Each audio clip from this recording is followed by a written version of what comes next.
প্রিয় চাকরি প্রত্যাশী ভাই বোনেরা, আজকে আমি 18তম শিক্ষক নিবন্ধন পিলি পরীক্ষার ফল প্রকাশ নিয়ে যা জানা গেল তা নিয়ে আলোচনা করব।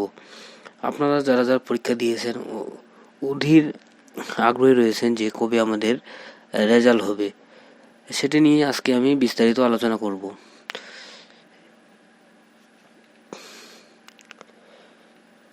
আঠারোতম শিক্ষক নিবন্ধন পিলি পরীক্ষার ফল প্রকাশ রমজানের ঈদের পর প্রকাশের পরিকল্পনা হাতে নিয়েছেন বেসরকারি শিক্ষক নিবন্ধন ও প্রত্যয়ন কর্তৃক এনটিআরসি।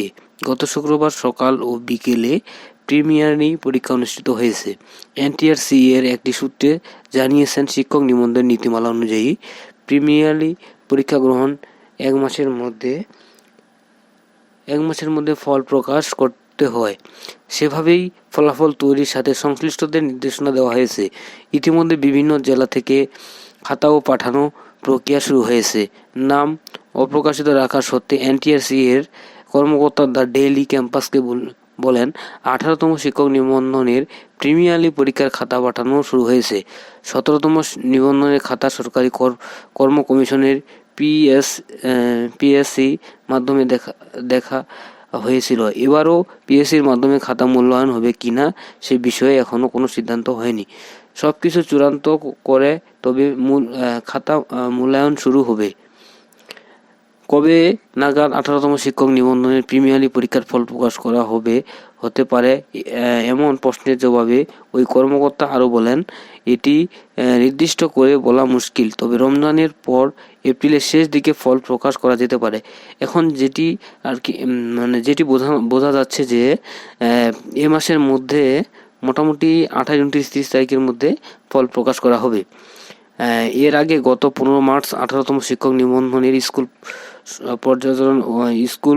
সমপর্যায় ও স্কুল পর্যায় 2 এর প্রিমিয়ারি পরীক্ষা অনুষ্ঠিত হয়েছে। এদিন সকাল 9:30 থেকে 10টা পর্যন্ত দেশের 8টি বিভাগে 40 জেলা শহরে এই পরীক্ষা অনুষ্ঠিত হয়েছে।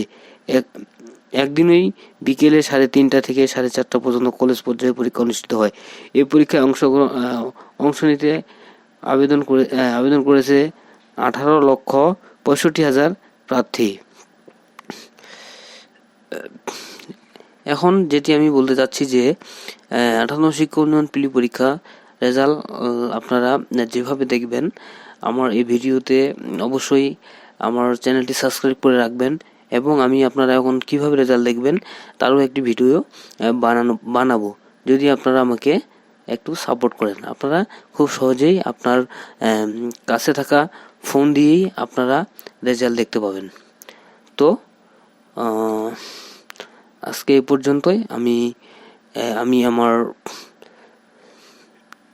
ধন্যবাদ।